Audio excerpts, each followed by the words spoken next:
Welcome, everyone, to this week's episode of The Midnight Shorette, a design variety podcast by two architects, myself, David Lee, and Marina Borderonay. Today, it's just the two of us because we are doing another Tips and Tactics episode. Our previous Tips and Tactics episode was about how to give a presentation, mainly the verbal giving of the presentation and the performance of it. And we've decided to do this one, which is about how to make a presentation, right? Well, it seemed logical, right? It seems logical to go backwards. We've had a number of other episodes like this. These are basically guides or how-tos or helpful information, more focused. We've done ones about portfolios, interviews, resumes, whether or not architecture is worth it. I don't know, a bunch of different things, how to find a job. Now we know how to give the show of a presentation. Right. Let's go backwards and figure out how you put it together. Yeah, because listeners are like, I know how to give a presentation. I don't have a presentation, though. Well, if you know how to give a presentation, that's a big one, I have to say. So I think for this particular recording, we're not going to make a distinction between the slideshow, board, and whatever other format as much as we did in the how to give a presentation. Because really, the way you approach making a presentation is more or less, the principles are more or less the same. This recording will be for design presentations. So this will probably apply, a lot of what we say will apply to many things, but mostly it'll apply for anyone who is creating a presentation about a design for something that's going to be made, as opposed to presenting the thing itself, right? So the idea of representation is fundamental to design. As opposed to present the built project? Yes. Well, I don't know how often that happens. Good way to undermine what I'm saying. You know what I mean? No, it does happen, but this is an important point to understand. I think if you haven't listened to our how to give a presentation episode, you should listen to it because there's a lot of stuff we cover in there that relates to what we're going to talk about today, and also we actually do discuss how to create a slideshow. That's true. Which we're not going to talk about today because it would be redundant, right? There's a couple different scenarios regarding presentations. I think probably the two big categories are that there are presentations where you are present, right? So you have your stuff, whether it be, again, physical boards or slideshow or whatever, or models, doesn't matter. And you are giving a verbal presentation in conjunction with that stuff. And the other route, of course, is where you pin up, right? But you're not there to present. But so you send it. It's an online PDF, and you don't, like a competition submission, let's say, right? Yes, You're not there to explain it. And I think in both scenarios, I tend to believe that you should approach the making of a presentation the same way anyway. Right. And one of the reasons why is that, so let's say an easy example is like, do I have to label everything on my boards, right?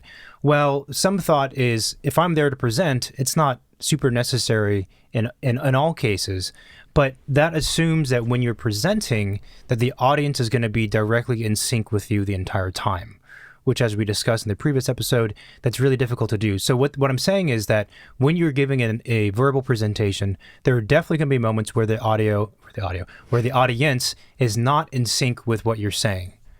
And so by having the stuff that you are saying to a certain degree on the boards or on the presentation itself, it allows the audience to kind of go back and forth between you and the things behind you. Does that make sense? Well, yeah, I think that's the big difference between the slideshow and the boards is that, like we said, the slideshow, you really guide what people are looking at and thinking of. The board, everything's on the table. So you can control what people are focusing on. Yes. And so I think that's an important thing to realize. And nothing we say here, as with all of our episodes, is universal, really. I mean, there's a few things that we claim to be universal, but generally it's not like, I don't really believe that there are set rules for making a presentation. There's not one way to do it. You do have to be in mind of like that gap between what you're saying and what's on the boards and then the audience, right? So that's why having some redundancy between what you're saying and what's on the boards, let's say, is a good thing because it allows for the times when the audience is not quite caught up with what you're saying. And also for this recording, when we say boards, I'm going to say boards a lot, but it also applies to slideshows and whatever else. Good? Yeah. Right. So any presentation you create, in the case of design, should have three components. There's the artifact itself, which in architecture is the building, right? The artifact itself, or the representation of the artifact itself. There are the ideas behind that thing. And then the third component is information to convey how those ideas and the artifact relate to each other. Does that make sense? Right. So you have, like, let's say, conceptual diagrams and 3D renderings. Well, there's a big gap between the two, right? Yeah, and I think it's a really important way to think about the content in that manner. And so, in fact, any presentation that you create or you go to, right? Let's say you're a student in school and you're watching other people present. Think about it that way. There's the artifact, there's the ideas, and then there's a bridge between the two. A good presentation, and from my view, has to have all three, right? A presentation that only shows ideas, really cool, conceptual, beautiful graphics, is a problem in my book because, again, we are designers of things. What is the thing? I need to see the thing. This perfect grid layout that you've pinned up is beautiful abstract pastel colors and whatever. Okay, that's the conceptual stuff. Cool. What does the building look like, right? Because we are architects. Well, that, or sometimes you have, like, renderings, but you actually don't know what is the concept behind it, and the image doesn't necessarily, scream it. Absolutely. If you have just the artifact and you have renderings which can convey concepts for sure, or let's say on the extreme, you're just doing black and white drawings for the typical drawings of floor plan, section, whatever, super dry and boring. Like, that doesn't tell me necessarily why I care about this project, right?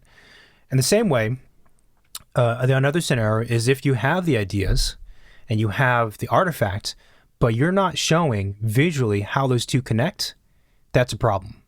And that's a big thing you see very often, right? You have very cool conceptual diagrams or research or whatever, and then the thing.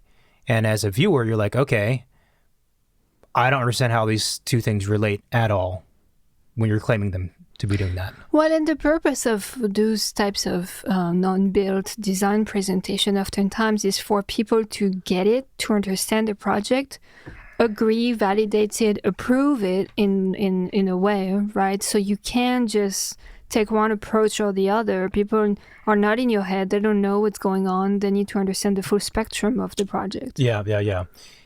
I think at the end of it, it's kind of a cop-out to say it's okay just to present one of these three aspects, right? And I mean, it might be okay depending on what is the audience and what is the purpose of the presentation, but I don't think that's the majority of the presentation. Like, what presentation would be like, just show me the artifacts? Right. I don't know. Is that an exhibition that's on the presentation? Yeah, I mean, that's a good point, actually, that there's a lot of scenarios where you are expected to only show one sliver of the three, that I kind of talk about. But I have a real problem with that in terms of education or training. And I think these rules, what we're talking about mostly is unbuilt work, right? I think when you get to built work, there's a little more focus on just the artifact and a little less focus tends to be a little less focus on the why and the how, right? But the rules are generally apply, and I think the best presentations have all three components. And so I think it is a cop-out when you're like, I'm just going to focus on this one thing, because you're changing the rules of the game to suit what's easiest for you or what your skill set is. And I don't think that's all right. And what's fascinating to me is that if you think about boards in this manner, and it's not always the case, but let's say roughly it's thirds of graphic representation, or the amount of content that's on the board. What do you mean thirds? A third of the idea, a third of the content is ideas, how, and then the product, right? That's interesting because that means the majority of the things you create for the presentation are not about the artifact itself. It's about all the other things around the artifact, right? Because I think sometimes there are definitely presenters and designers that struggle in both ways. But I have for sure seen designers where they focus too much on the artifact in a presentation. And again, I'm left thinking, okay, yeah, but why do I care about any of this? You're just showing me the thing. And we can talk about the thing. We can talk about the curves of the thing or whatever. But again, the why, how, what, the first 2/3 of the story is, and the whole reason why this thing should exist in the world is missing. So I don't know what that means, but I think it's fascinating to me that like potentially the majority of the things you're trying to create are to communicate things that are not about the physical thing itself, but rather the reasons behind it and the effect that it has. Well, that's the most interesting part of a project. It's kind of how did it come up to you? You know, there is many ways to realize them and build them and standard way to do that. But like, where did the idea come from? Right? That's the most exciting part. That's the most exciting part. That's oftentimes even the most unique part, you know, and it's the hardest one to communicate clearly. Because if you're just talking about built object, materials, constructability, like those things are easy to explain, right? They're tangible, but explaining things that are abstract and their logic, their abstract logic is much more complicated. Yeah, I think so. And, you know, so these ideas that we're talking about, I think there's a couple different categories of them. There's, of course, the big idea of why this thing exists, as we kind of mentioned. There's also, and diagrams are really helpful to explain these things, right? And but there's also like the technical reason for why something is the way it is, right? So it's the same thing when you have a math problem. You can't just give the teacher the answer. You need to tell them the backstory of how you got there, right? The how. So the how and the why of the conceptual reasoning for it, the formal reasons, how it evolved. We've seen this a lot these days. Diagrams that start with the box morphs and whatever, right? That's a formal diagram. There's potentially even a technical diagram deconstructing the thing, right, to show how it would be made and its components. These are the types of things that I'm thinking about. Well, the why is important, and I feel like, you know, oftentimes actually it's part of the research portion of designing a project. And a lot of people, once the research is done, they actually don't use it, or they don't use it as an explanation of where the roots of the ideas come from, right? So you don't see them on the boards. You're like, okay, this is a cool concept. Why did you come up with that? Well, I did some, you know, like urban research of what the project was doing to the community or whatever. And you have like maps and stats and things, but it's just absent from the board. Yeah, that's a huge mistake. And it's a huge mistake because it gives credibility to your concept and your design. You're saying like, I didn't just come up with a random idea. I have proof. This is what's happening. This is my response, right? And it's like if you're a lawyer trying to defend a client and you have no support of any sort, right? You can make it up and hope it works, but having this baggage with you is in French it means differently. Oh, okay. Yeah. Does it though, or you just? Yeah, no, it is. Okay. You know, I think it's important. So I would not skip that. You can't. I mean, it would be, I like the lawyer analogy. It would also be like a doctor saying, okay, take these pills. I'm like, okay, but do you have any, did you do any scans of me? Did you do an exam? No. I did, but you don't need to worry about that. I have a feeling that's what you need, you know, like you can't do that. Yeah, that's part of the narrative. And this goes back to the idea that the presentation is meant to convey the whole entirety of the project, right? Every facet of the project, as if someone wasn't there. And that's why I think it's super important. Or sorry, as if you weren't giving a presentation, to be clear. Right. And you know, going back to like the research portion, I think that's why it's super important when you design a project to keep track of all of your sketches, all of your research, all of the documents and the things you produce and accumulate, because those are things that could be recycled if you want, or could be actually like a big part of your presentation. When you say recycled, what does that mean? Well, you know, sometimes you need fillers for boards, right? You need stuff to be shown in certain ways, so you could kind of go back and see like what you have that you could reuse. Okay, let's get to that in a bit. I'm not saying that's the only way to use it, but I'm saying like that could be one way to use it, or it shows the progression, and that could also help you understand how you can communicate, you know, the path you've gone through with your project and your design for the presentation. the data and the research has to be shown, and it's the other thing with it is that I see a lot of people, they take a Google Earth screenshot, or God. they take like Google Maps. if you're doing proper research and you've actually looked at the socioeconomic makeup of a neighborhood or a place, and you go online, and a lot of times the research is a little bit it's a little bit dubious, but for the sake of certain realms of education especially, it's like, okay, you tried and you found some stuff, but they find some analytical data, some numbers and things, some stats, and some kind of like pie or bar chart online from a website, and they screenshot that and they stick it on the boards. No, you can't do that. That's a huge problem. Well, not just because of the whole, like, you're just stealing someone's kind of graphic and putting it on there, but it's more that, again, it's about bridging the gap between in this case, the ideas or the research and the product, the artifact, the build, yeah, right. So when you do that, you're not telling us what you see in the data, right? Everything. So this is the biggest problem when people put up on boards. It's facts. There is no analysis. There is no conclusion. Right. There's no analysis, right? Yeah. It's just like, here's the thing. So it's the same thing that applies to even like precedents. Anything found that you just stick on your board, that's not good enough. You need to tell us what you're seeing, why it matters to the project, right? So it's a very, and we talked about this in a previous episode too, I think, about how to develop a concept.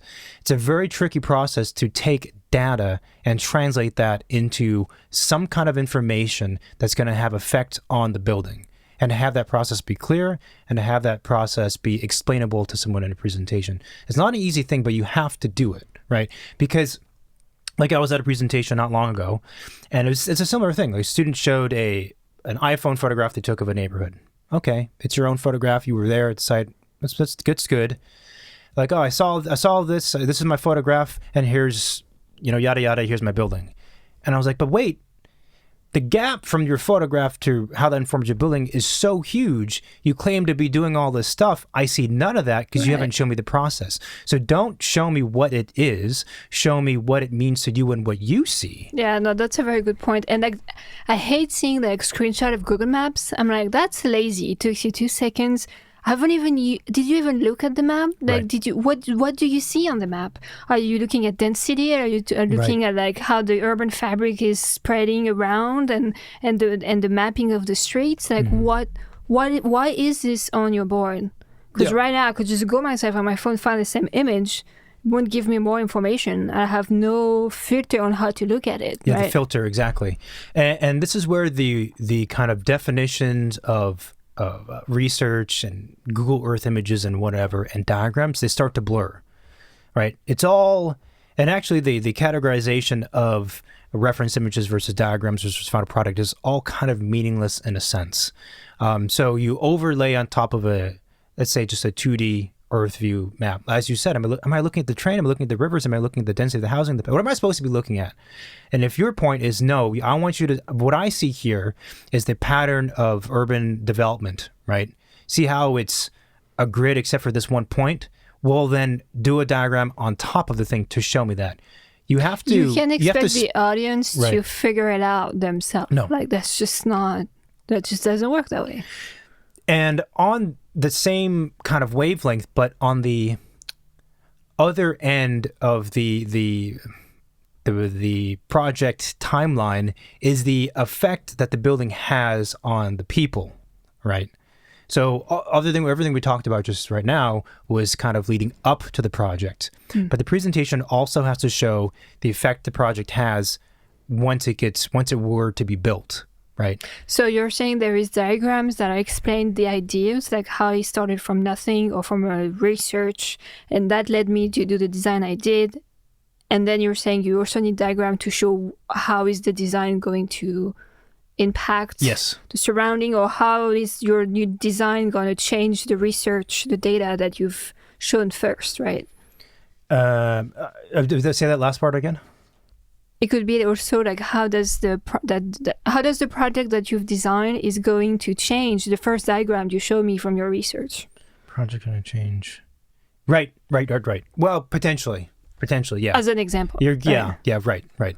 But it's It's this other dimension, of, again, it's not just the thing, but it's all the reasons that power the thing, and then the positive effect the thing has. Well, and that goes into make it the project credible and legit, right? It's like it comes from a root, something that was there, right? And this is the solution, and this is like the foreseen solution in the future. Mm-hmm. What is the project potentially going to do? And that helps selling the project a little bit more than if you were stopping just at designing the project and that's it. Yeah. Right? Because you're putting things into perspective. People are projecting in their mind what those things could be. They agree, they don't agree, but they already went beyond the project just being a project. Yes, and this is, of course, if you buy into the idea that architecture and pretty much any design, I would argue, is a response to an existing set of conditions. Always is. We don't live in a fucking vacuum. And then it has some kind of change. It forces some kind of change, and that change presumably is a positive thing because we're not evil, right? So, to me. And I say that because there are people who don't really, maybe don't as strongly agree with the things that we're saying, and they're like, well, it's mostly about the artifact. Well, my argument to that is that can't be the case. Again, if you don't care about the environment or the people living in the artifact, sure. Well, the thing is, you can say you don't care, but that doesn't change the facts of what it is. Right. We do operate within a context, and we do have an effect on things, and therefore the project and the presentation does have to have all of its components. But anyway, so the showing of the effect is fascinating because, again, it's another, ephemeral is not the right word, it's another invisible thing that has completely outside of the physical structure itself that we're trying to communicate. And this is where, we were reviewing some previous episodes recently for a conference we're going to be a part of, and listening to some previous guests. And one of the things that was fascinating is that they talk about the representation of design and renderings, right? And that in a lot of cases, for these few people, in their rendering, they're like, yeah, the building's actually not so important for me. It's more about the effect it has. So a lot of times in our renderings, the building is not what you would expect it would be. The rendering, rather. The rendering is not what you expect it to be, which is that it's not like a money shot of a building where the building looks sexy and cool and you see its angles and stuff. Rather, the building is more in the background, and then what's in the foreground or in the focus is the people and the gathering and whatever other stages that the building creates, right? Or like Winnie-to Olivaria, who we had on recently, who's a renderer, was saying that it's about capturing moments that the building creates rather than the building itself, right? And that's a different way to view, again, this portion of a presentation. Yeah, you're not selling a product and presenting an object. It is something that will be used by people, that will evolve throughout time. And I think thinking about those more realistic aspects of what we do and what it means really to design those places is super important. I think the worst way you can approach a presentation, to be honest, is in the case of of a building, is to say, okay, I got a floor plan, right? I got a section, I got an elevation, I got two perspectives. Maybe I decided that or it was prescribed to me. Okay, let's see. I put them up on the wall or on my computer, right, in InDesign or whatever. Well, floor plan can probably be in the center. Align the section and the elevations, right? And then perspectives over here. Like, that is the most ridiculous way. That's not making a presentation, right? Well, it's not much better than preparing a permit set and submitting it to the Department of Building, Right. In a sense, it's pretty dry. It's dry. Again, it goes back to the three components, and you're missing the other two components. You need to make it exciting. And this is where you need to think of the presentation as this multidimensional thing. Multidimensional meaning the three parts of the pie that I mentioned. Multidimensional meaning in terms of time, right? Leading up to the building, then the building's effect after the building is done. But also multidimensional in terms of like even emotion, I think, right? And I think that's something that maybe we don't think about so much a lot of times, in part because we're so busy just trying to kind of wrap things up. But the boards and the thing you create will convey a certain emotion, and that emotion or that feeling, that vibe, has to be in line with what your project is about. Right? Yeah. So actually, this gets to also probably the most important part about making a presentation is that the presentation and its graphics, its layout, everything about it has to be an extension of what the project is trying to do. Yeah, the project itself, the building itself. And I feel like that's, when you look for like architecture, project, board, presentation board, I feel like there is two kinds, right? Mm-hmm. There is the ones who definitely either didn't have time to have good graphics, or spend time on the graphics, or just don't know how to make something look good.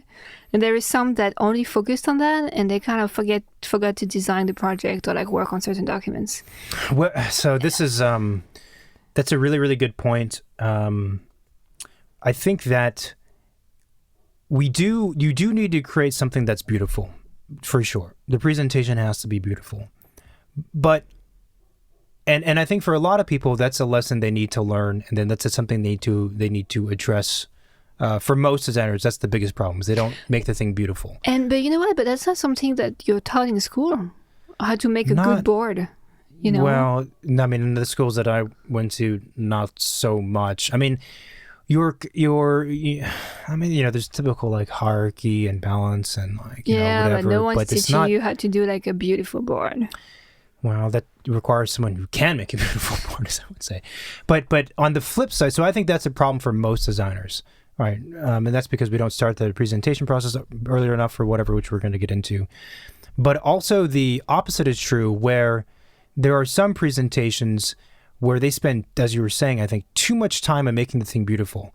And it's a question to me of, is it more important that the presentation is beautiful, or is it more important that the presentation is clear? Clear meaning that it's conveying the design. Because again, the boards are only a means to convey the design which is to be built. Well, look, we're architects, we're not graphic designers, right? So I think we first need to be good at being architects, and then we can be good at being graphic designers.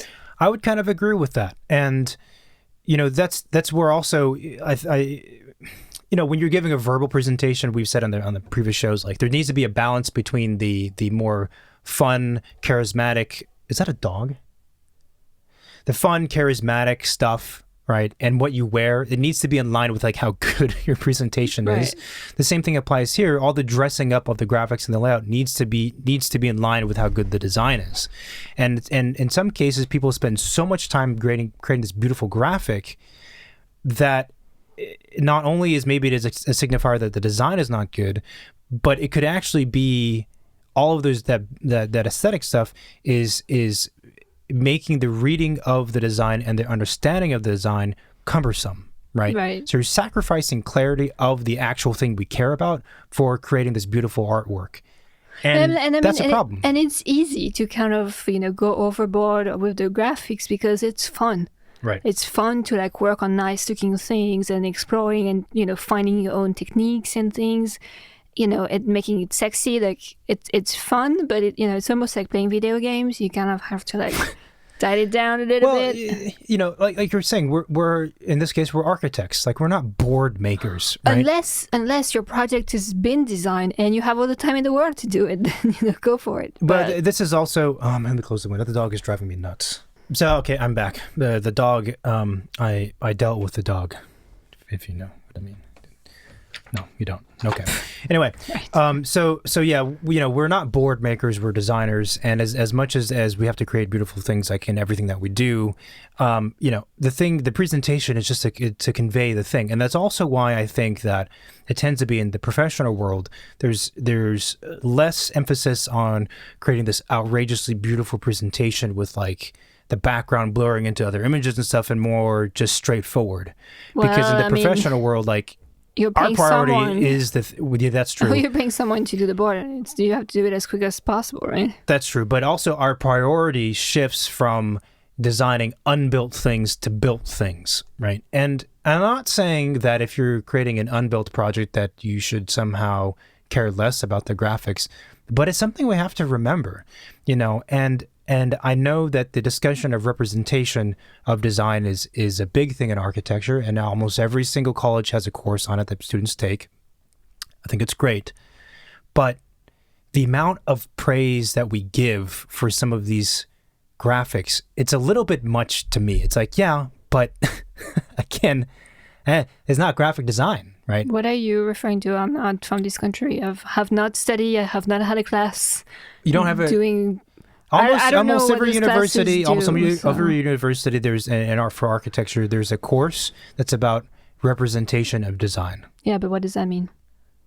It means you learn how You're to learning graphic. You're learning axonometric, you're learning Yes, floor plans. it could be that. or- It could be perspectives. It could be watercolor. But it's the fundamentals, perhaps. Yes, but it's also more about questioning what it means to represent architecture through whatever kind of media, right?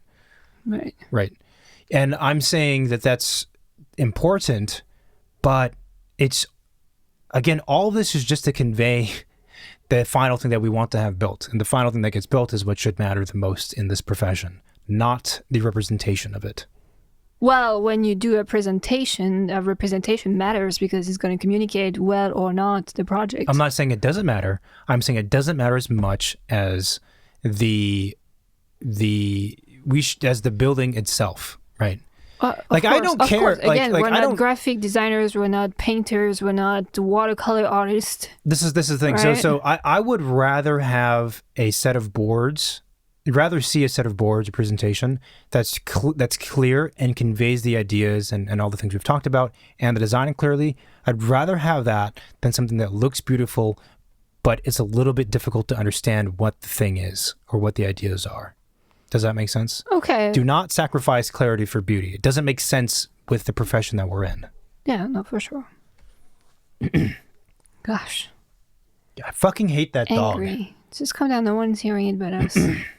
However, the one sort of exception is in the case of competitions, because competitions tend to be for unbuilt works.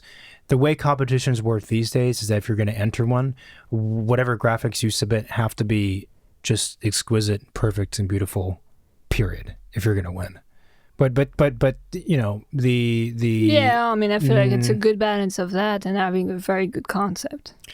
But the thing is, a lot of competition organizations, right, they're actually more interested in the thing just looking good, because the people, well, this is a tangent, but the people running the competition, I usually don't assume they understand a good idea versus a bad idea or good design versus bad design, but they do understand what looks cool versus not looks cool.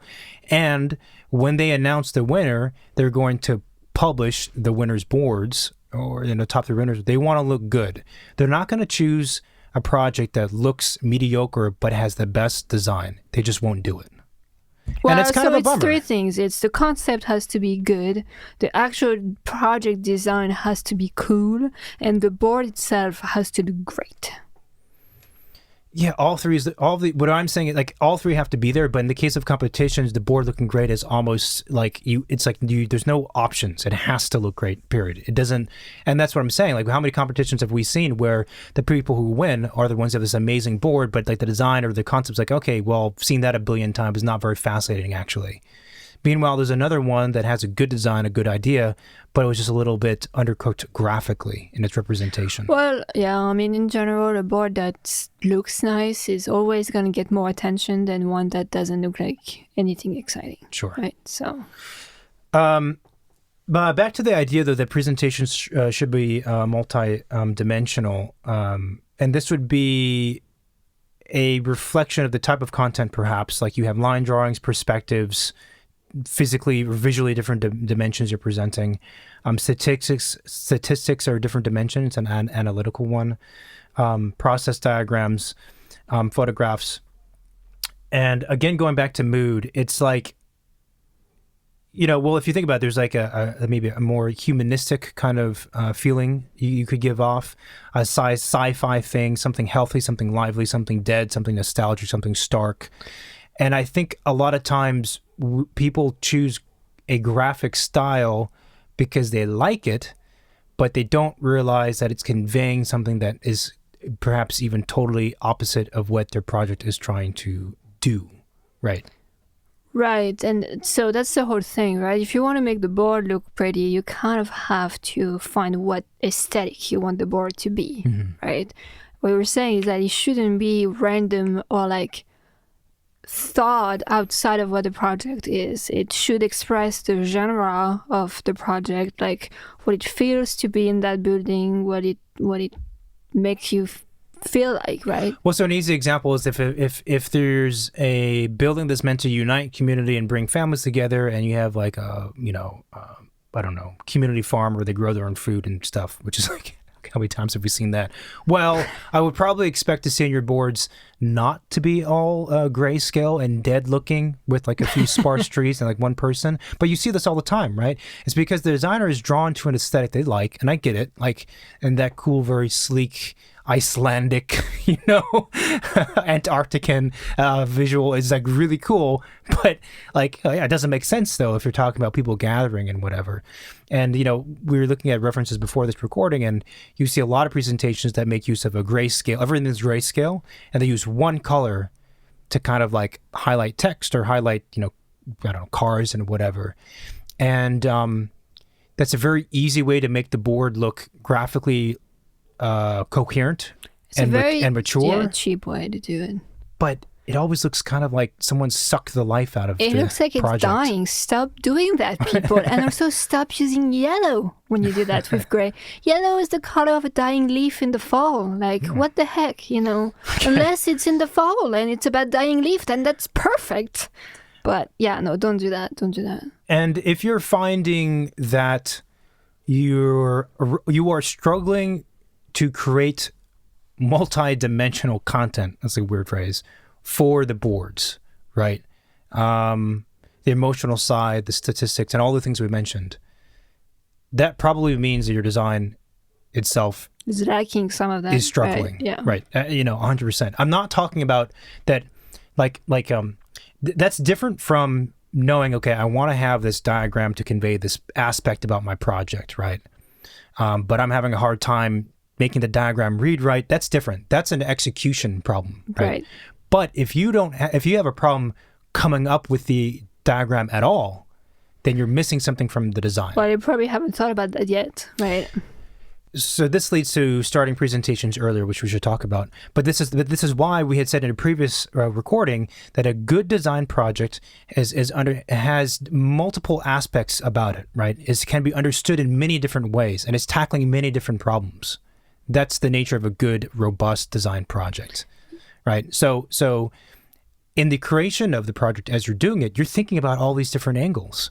Well, you just need to put that out on paper, right? And it doesn't need to be like fine-tuned to the smallest detail. It doesn't need to be completely designed or figured out, right? You just have to have the sparkle and have something to show and express for the different for facets. Those different facets. Right. Yeah, right. And well, it also gets to kind of, let's say, call it mid-review versus final. At some point everything needs to be polished. Or schematic, but I think or schematics. You're right. It's not just, I think cool. I think a lot of times actually, this might be, very, very often I see designers, they have this project that they're working on, and either it's complete or they're in process, either the middle of the process, it doesn't really matter. And they've been working really hard, and what they pin up is maybe 10% of all of their work. 10% of what they know the project to be. And there's the issue of they didn't start producing stuff, early enough and all those kinds of things.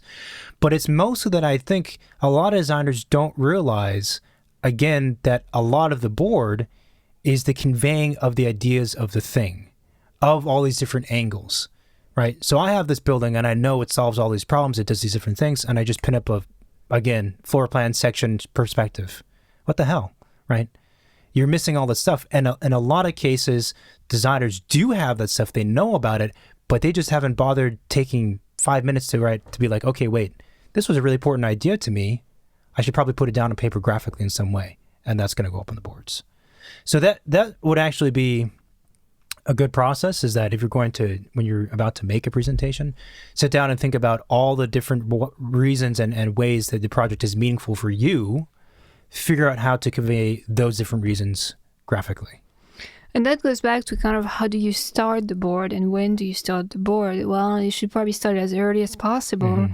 And the way I've always approached boards is I love having to-do lists and know what I have to produce to be super efficient with my time, right? So what I do is I just toss everything I have either on a table and I kind of like arrange it, mm-hmm. right? And I see what's missing out of all of my ideas. And I see like what's the most advanced, what's the least advanced. Because a lot of time you see like students or people, they don't manage their time well when they prepare for a presentation. Mm-hmm. And then something is going to pay for it, right? The graphics are going to suck. They're going to be missing documents, and it's almost better to have a board that has documents that are incomplete, but they're all there to a certain degree, than having missing chunks of, like crucial chunks of the project represented. Yeah. So lay it all out, everything you have, see what's most important to you, see what's missing, and then just start thinking of how you're going to represent those ideas. Yeah, and I think this is also where the presentation making process has to start really early, because it's a bit of a, despite the fact that it is for sure true that the presentation and the thing itself are separate issues. It's kind in the process of designing the thing, it's a mistake to view the presentation and the thing itself as being separate. Because again, when you make a presentation, you're forcing yourself to think outside of your own tunnel vision of you being at your desk, and you're realizing the holes, but also it's forcing you to put out your ideas on paper. That's the thing. We draw a house or whatever, right? And we're thinking from our vision as a designer, we're seeing all these different aspects about it.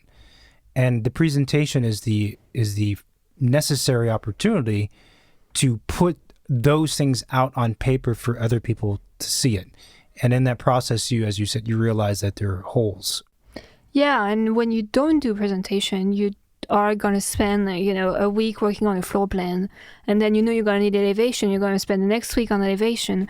Having everything laid out shows you how advanced you mm-hmm. are in developing each of those things, instead of trying to, thinking back in school, I had many like friends who were just trying to finalize one image. So that could be done, then move on to the next one. It's like, no, you have to keep working everything at the same time, at the same speed. Yeah. Otherwise, your board is going to look so distorted and unbalanced and like a Frankenstein of a bunch of things. The way you create a board is very similar to how you create a design anyway. I mean, it's this process of jumping back and forth between big scale, small scale, one thing, and the layout and everything else. I mean, it's a ridiculous and stupid approach to be like, if you're working in a team, to be like, okay, everyone take their image and you just work on it and come back and, the night before put it together. Like, okay, I'm sorry. Well, then each document, That's a terrible idea. Each document informs the next, right? Yeah. And like in the way that the things you're going to show, you don't want to show the same things on every single document. Each one shows very specific things. On the graphics too, like you might start with one document, and by the time you get to the 10th one, your style is going to be much better. Maybe you found your style. Well, guess what? You're going to have to work back on the previous 9 ones because it doesn't match anymore. Yeah, the idea of editing, I think, is a really big one. And I think it's something that changed the way I view a lot of things in my life. And it's something I didn't learn until probably far too late. I think there's this perception amongst younger designers or young writers that... Like when you first start writing and you're taking like an English course in high school, your perception of writing is like you write the thing, you do one rough draft, right? And then you fix your grammatical errors and then you're done. But that's like really, really far from the case. Like a huge part of writing is just editing over and editing, meaning not just grammatical things, but like rewriting the thing and reconstructing it, deconstructing it, putting it back together, adding new pieces over and over and over again. The same thing applies with the design of the thing itself, and it applies to the board, right? And that's where, when you start the presentation process early, you realize that the things you're creating for the board and the things that represent your design, they're synonymous. So like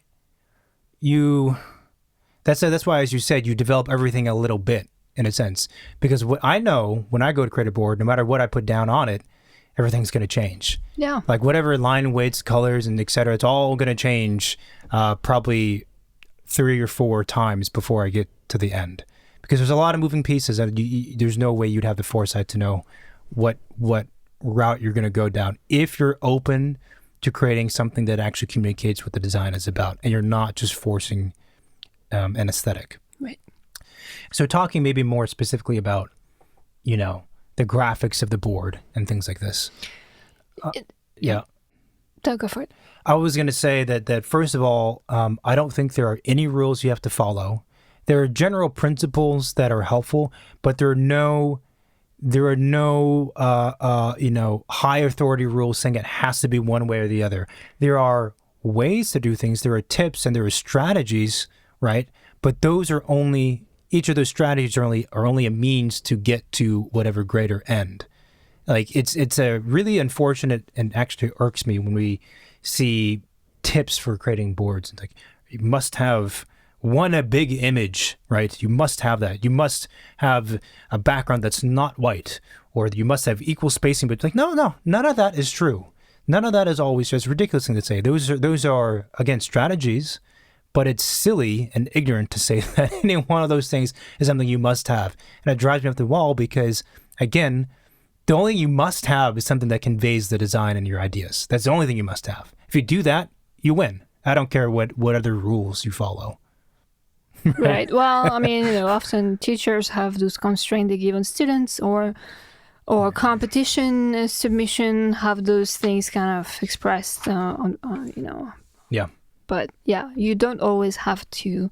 But in either case, a student or competition, I wouldn't conform to it 100%. Mm-hmm. Like, I don't think you should.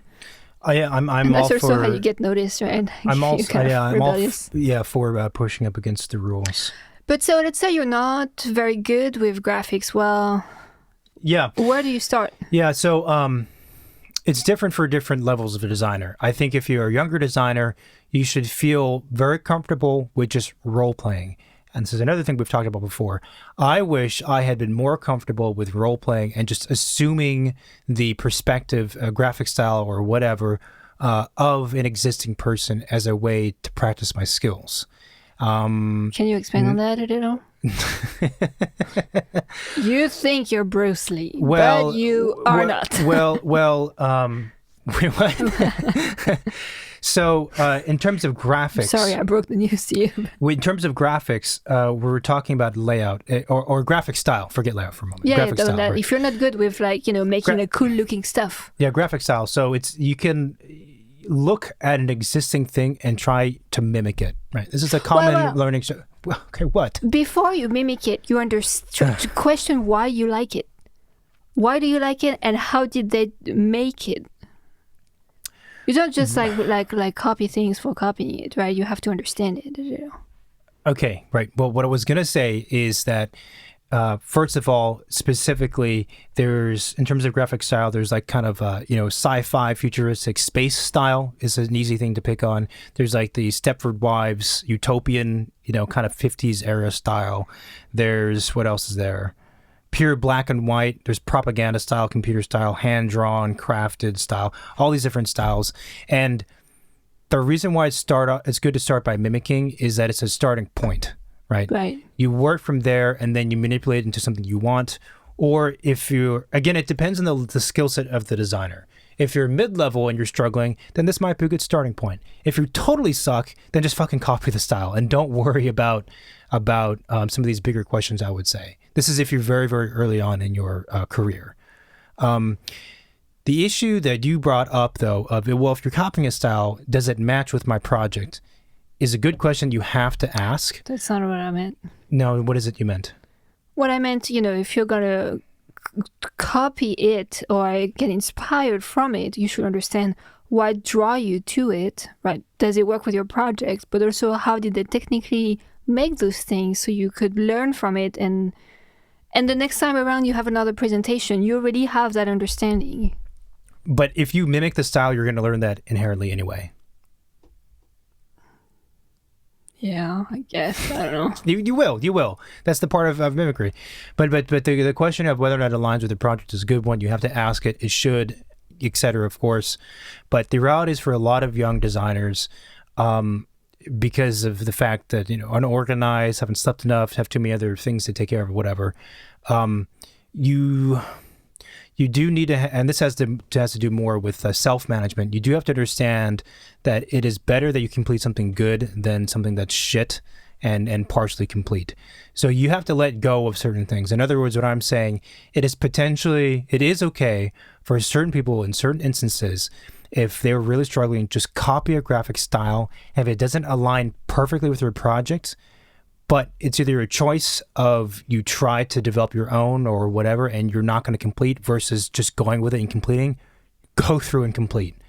I think part of something that you need to learn and understand and this applies to designing buildings, it applies to creating presentations, it applies to yourself as a human being, is you need to create very quantifiable, solid blocks of information that you've learned and acquired, right?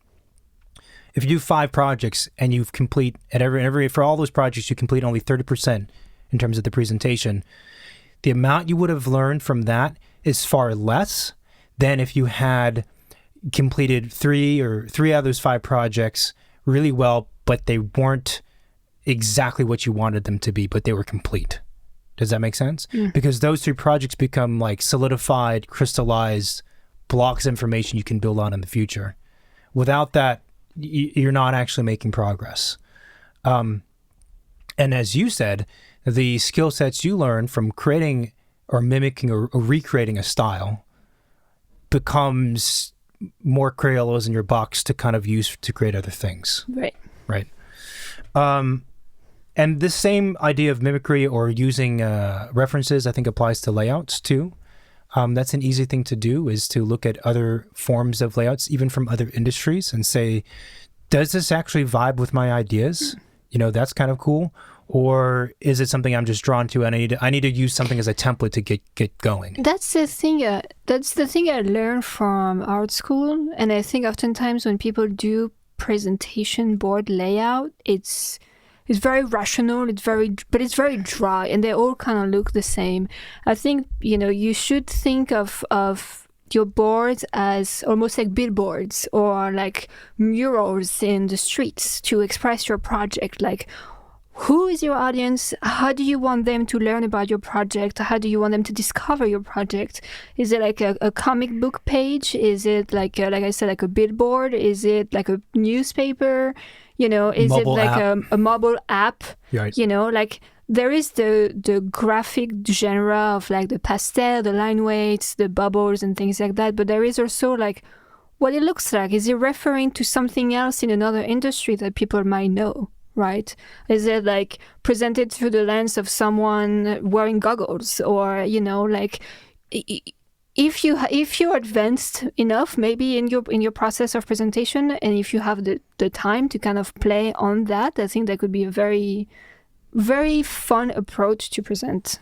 And it gets really interesting, right? Again, if you're not just using these things for their graphic and aesthetic value, but for their conceptual value, like what does it mean to convey? Like we're at a gallery showing a long time ago, but they're these beautiful boards done by like 6 different architects, and some of them were done like kind of a graphic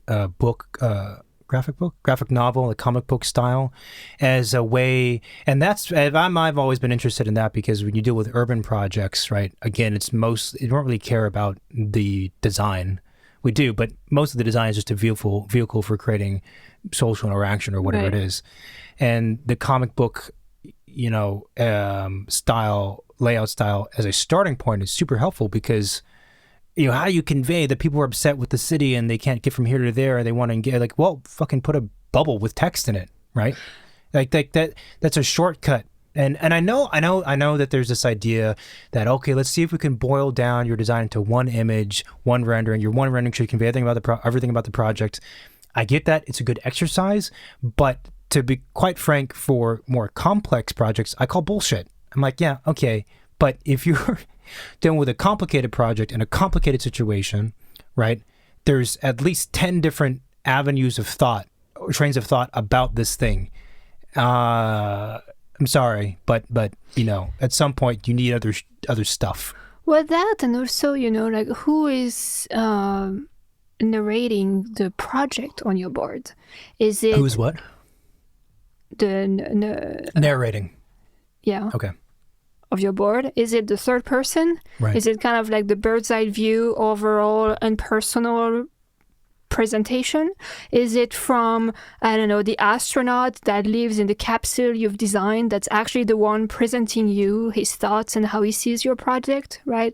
I mean, if you want to go like really deep and conceptual in just making the presentation, those are things that you can get into, and to me that's super exciting. You know? Yeah. And the mixing of genres, I think, is cool. I mean, so another board from that show, series of boards from the show I was talking about, they did their entire posters as like, they looked like movie posters for film. And yeah, it really makes you think like what does that mean to convey a piece of architecture as if it was a movie poster, right? There's certainly, again, a graphic seduction to it, but there's some conceptual meaning behind it as well. So before we get on to talking about process more directly and our experiences, there is another quick thought, which is the distance between you and the presentation, or the distance between the verbal presentation and then the physical part of it, which is something we talked about also in the Giving of a Presentation podcast. And in most cases, so let's say you have boards behind you. You're doing the verbal thing, and it's the more that you can directly reference to what's behind you, the kind of the better, right? Like there's on one hand, there's a presentation where it's a 30-minute presentation, 30-minute talk, and there's 3 images. There's a lot of space between you and those images, most likely. Does that make sense? What I'm saying? Space physically, you mean? No. Presentation space, okay. like concept, like whatever. I don't know, conceptual space if you could call that. Okay. Or if you have the typical board layouts with a bunch of content behind you, and you're doing a 30-minute verbal talk, and you point to the boards 3 times, probably not a good thing, right? I'm not saying it's always the case, but I think there's something about if you can minimize that gap and have the verbal presentation and the graphic presentation be as in sync as possible, that's probably a good sign. And on the extreme end, this does remind me of a presentation video that Bjarke Ingels did a long, long time ago that I remember seeing in school, of a figure 8 building in, I don't know, whatever place. And he's doing the presentation, and he's at this big white table, and he's pointing at the table, and they had CGI'd in graphics, right? And then they do layers, and the things morph. It's typical kind of like that's pretty amazing stuff back in the day. And obviously to do something like that is a much more of a production and much more difficult to do than just 2D images and pointing at stuff.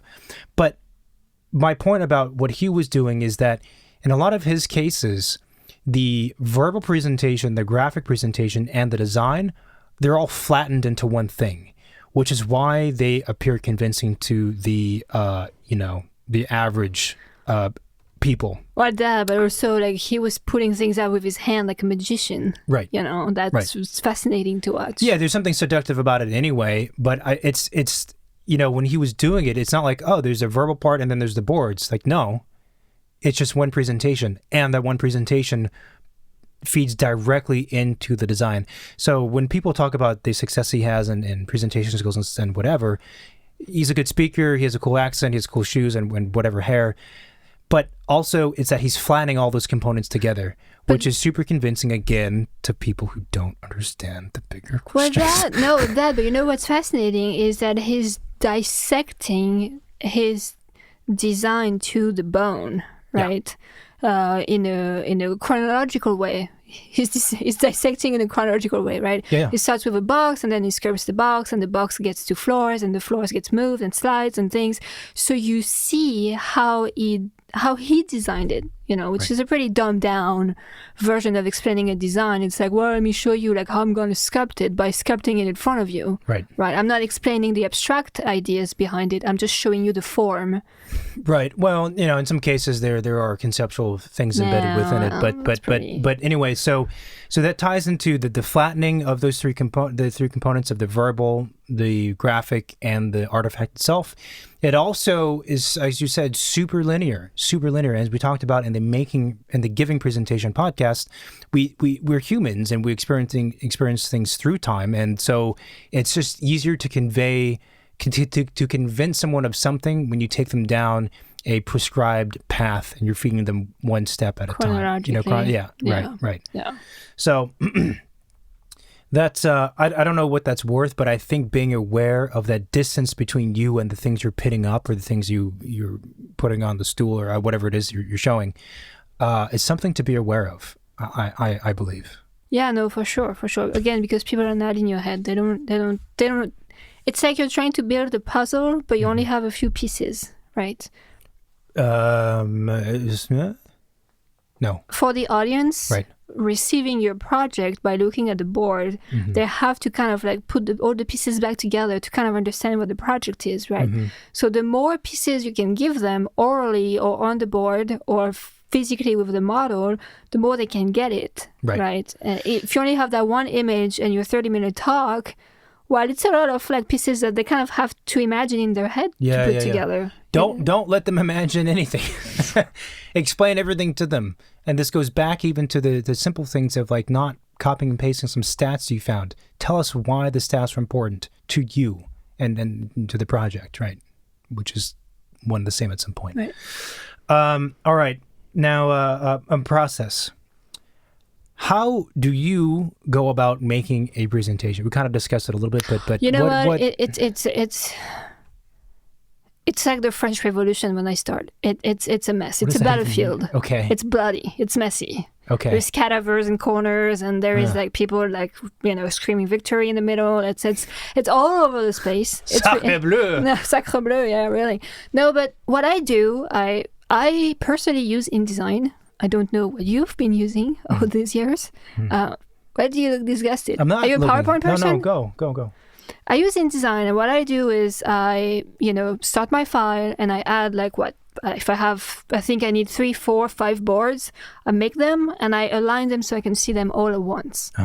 You don't work on a pin-up presentation or like a PDF presentation of boards by looking boards individually, right?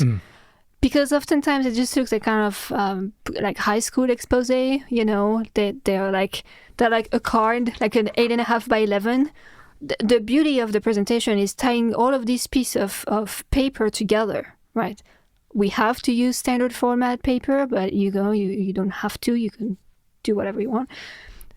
So I start that way. I set up my file with 4 or 5 pages, and then I just dump in my InDesign file all of the stuff that I have, current as it is, not packaged, not pretty. I don't worry about font and colors yet. I'm just trying to kind of I'm doing the detective work, right? I'm trying to see what's most important, who are the suspects, what's the story, where it started, what am I missing, kind of highlighting. I make boxes for things I don't have, but I know I want to express. I make boxes and I put a title on it so I know where things go. I start scaling things down and up so I can have an understanding of how balanced and how the composition is going to work. Yeah, that's mostly how I start. That's exhausting. And then I close the file, I go back at it a few days later, make copies. Do not work on the same file from the beginning. Getting specific here, okay. How many people I know, the file got corrupted or it got erased by mistake or something happened to it, and then what? All of the hours you spend on it, you have to restart. So every day that I work on something, it's a brand new file. Mail it to yourself, do a backup on 3 USB keys, send it to your mom. Use the cloud. What are you for 5 years ago? This is the cloud era. Use the cloud. Yeah, but that's standard. Yeah. I think you do have to have constraints. Otherwise, you're just going to flounder forever if you're anything like me. So. A lot of cases, in an educational setting, you're given constraints. You're told this is the number of boards you have, the size of the boards you have to have. Competitions stipulate this, and it's good to have some kind of boundaries to work with. That said, if it's a physical presentation that I'm giving, what I've done in a lot of cases, I will go to the space, and if I know what part of the wall I'm at, I will look at that and decide, okay, that actually informs things potentially. Or the boards are going to be mainly used to kind of present to people that are 6 feet in front of me, but also there's a whole bunch of circulation, like balconies and stuff above.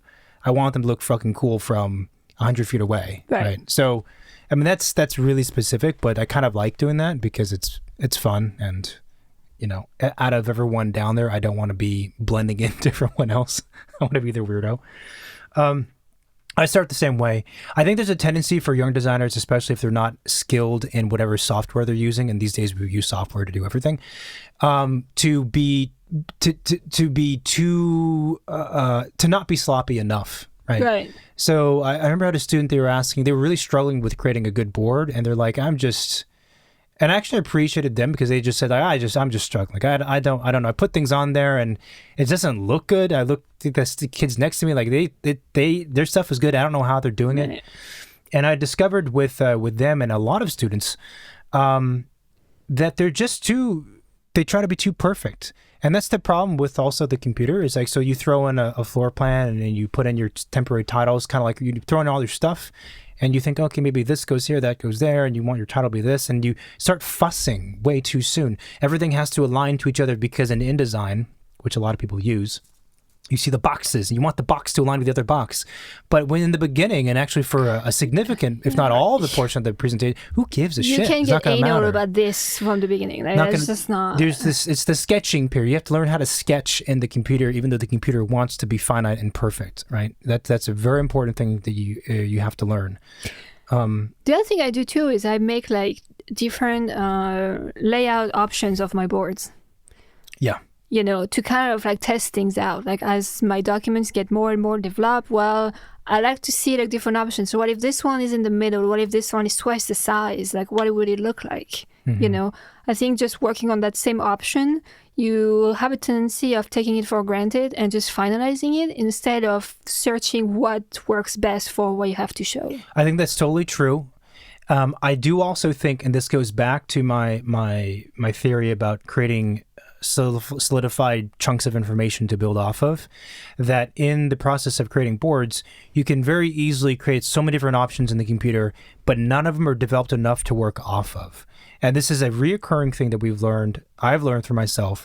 And then Anne Fugeron talks about it, Dwayne Euler talks about it, a lot of people talk about this, that especially in the computer, you need to learn how to create, you need to hit, not check marks, benchmarks, right? Like you need to complete something up to a certain point in order for you to move forward. That does not mean that the thing is not going to change, but it's a process of you need to go 5 steps forward, 3 back, and then 5 forward again. But you can't advance until you get to the 5th step. So that's also part of it, is you have to realize, it goes back to the idea of editing too. There's going to be a lot of time that you sink into a layout, a font, a graphic style, whatever, that's just not going to work. And that's the process. But you have to develop to a point to where it becomes something solidified and different. So now you can look at it more objectively and say, yeah, this direction, maybe not quite right. Go backward again, few steps, pivot, slightly different angle, or 180. Yeah. That has to happen, which means also then you need to give yourself a good amount of time for this process. That, and along the way too, you need to do test prints. Like a lot of people we know, they kind of get anxious about finishing the presentation and they don't do like basically like quality check throughout, right? Like you gotta print things to see how it looks like. Sometimes the scale is completely off. Sometimes the colors look awful. The line weight isn't working. Line weight's really tough on the computer. You have to print all your boards on like cheap paper and see like when you pin it on the wall, like how it works. And it's also easier to mark that up. Right, you just go with a big Sharpie and like put an arrow and like move things around like this way if you're more of that type of person. I think also... Or do collages even, So, for example, when you're making a layout, it is not acceptable. It doesn't work to just have a bunch of empty boxes and say floor plan goes here, perspective goes here, enter perspective, whatever perspective, and title. And this is my layout. Now I'm done with my layout. And I've seen this so many times actually with young designers, and I'm like, this it's not a layout, right? You just kind of like made boxes, because it's the same thing with a design. You can't be like, okay, I've already done my design. I know my design. Like living room goes here, bathroom goes here. Gotta put the stuff in the box, It's like, but what does that thing fucking look like, right? Right. Oh, gallery space here, lobby here. What is the lobby? Because what the lobby looks like is going to inform the space next to it, right? What your floor plan looks like graphically is going to inform how it sits on the board. If it's a long, thin thing, a bunch of weird white space around it, well, that's different than if it was, more square format or what colors it was. So there's you just need, it's. Maybe this is more of me speaking as an educator, but it's so frustrating when you're supposed to redline something. There's nothing on there. I can't redline that. But that's the thing. It's like you cannot talk about things that don't exist. Yeah. That's a good point. Very, very good point. Yeah. Like you're not there to like say random stories to people. Like that's not what an architect is. Right. You don't make big promises to people. People want to see what you're going to give them, right? Like the other tactic that's super helpful for people that struggle is start simple. Start super simple and then make it complex. And that's the same principle that applies to the process of design too. It is always easier to start with something simple and then make it complicated or make it more sophisticated and all the amazing elaborate things you want it to be, rather than the inverse. For anyone that's struggling, that's always the case. And that's why also mimicking is a way of starting simple, right? And it's a way to save time. It's a way to save time, because a lot of time, I think the biggest problem in people making presentation is their time management on things. And at some point, you just got to get it done. You got to be efficient about what you do, and maybe it won't be the sexy board that other people are doing, but like you said, at least if you get it to a decent level, that's good. Small things, like we were saying at the beginning, like you have to label things. Right. Documents have to have a title. You can't just like put your mom's portrait on it and hope for people to know it's your mom. You know what I mean? Like you gotta label it. I'm just spitballing. Okay. Things have to be named. They have to be titled. They have to be readable, legible from different distances, right? A lot of times you see like titles that are way too big and it takes way too much space on the board and it looks really ridiculous, or subtitles that are inexistent because they're way too small. And if that's key for people to navigate looking at your board, well, they got to be legible from sitting 12 feet away. The other small things to help, kind of make line work or like technical drawing look better, add symbols, add scales, add, all of those like dash lines and things that just makes it look a little better if you haven't have a chance to like make it very detailed.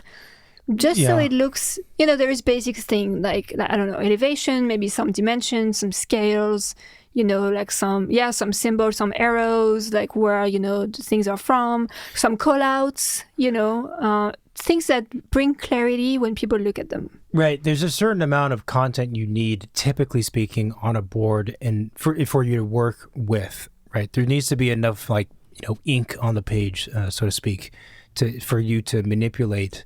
Right. In order for things to work. And the same thing would apply to a design too. Like, I feel like sometimes when people, they get stuck, it's like, well, that's just because you need to add the rest of the detail that you have been putting off, right? You just throw that stuff in and it'll make a difference. And here's a kind of a stupid, funny, but also I think true thing with design presentations. Find a cool font. I hate to say it because I think people spend way too much time looking for fucking font.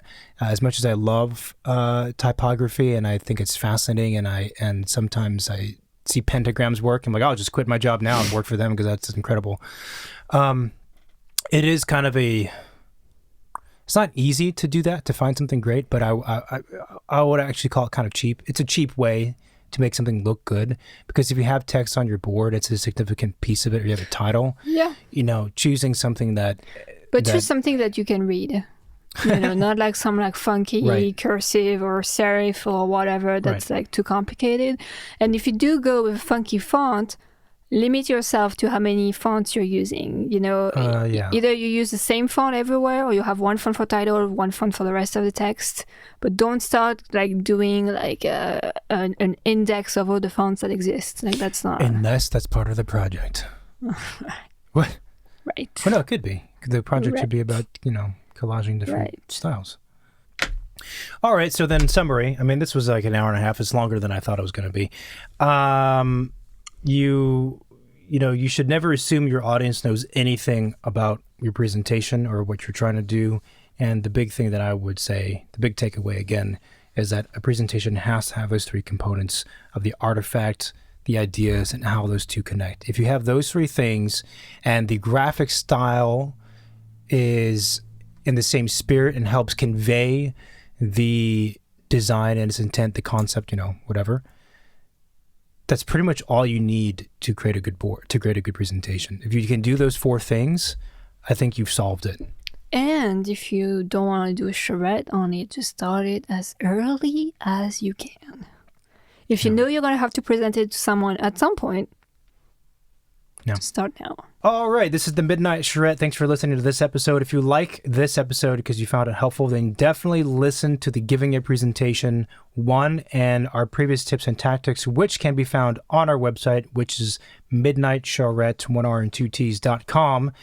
And there's a lot of good stuff on there. We stand by the things we say, and I know it's a long format.